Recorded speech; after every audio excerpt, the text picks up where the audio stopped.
किसान का सपना।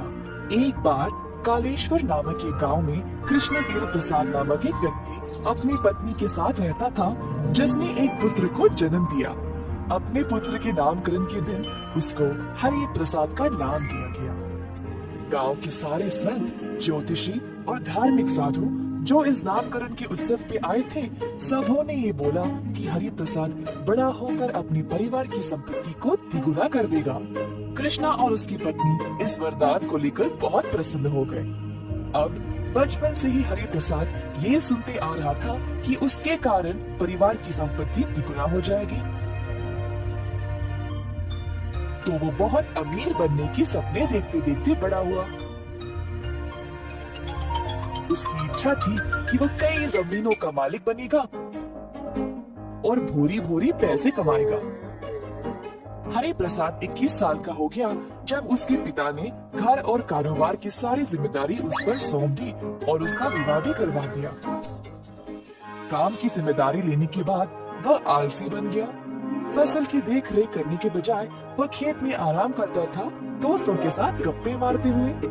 इसी तरह दिन बीत गए और अंत में सब खराब हो गया।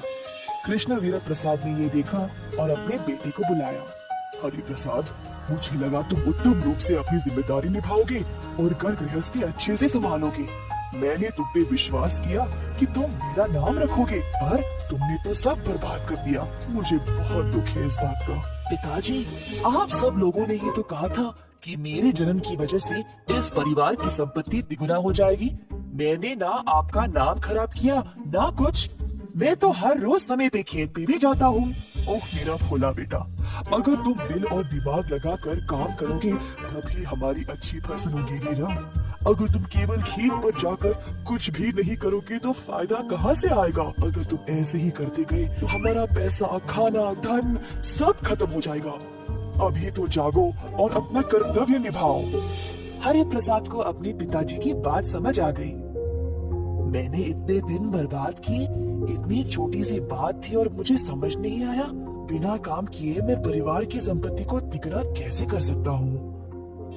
पिताजी, मुझे क्षमा कर दें। मुझे अपनी गलती का एहसास हो गया है और मैं ऐसा कभी नहीं करूँगा। मैं वादा करता हूँ आपसे, मेरा विश्वास करिए। हरि प्रसाद ने अपने पिताजी का आशीर्वाद लिया और चला गया। अपने वादे के अनुसार हरि अब रोज खेत पर जाकर काम को अच्छे से देखने लगा और सुनिश्चित किया कि मजदूर ठीक से काम कर रहे थे या नहीं। सबसे बेहतरीन फसल लाने के लिए हरि प्रसाद अलग अलग तरीके सोचने लगा। खेती बाड़ी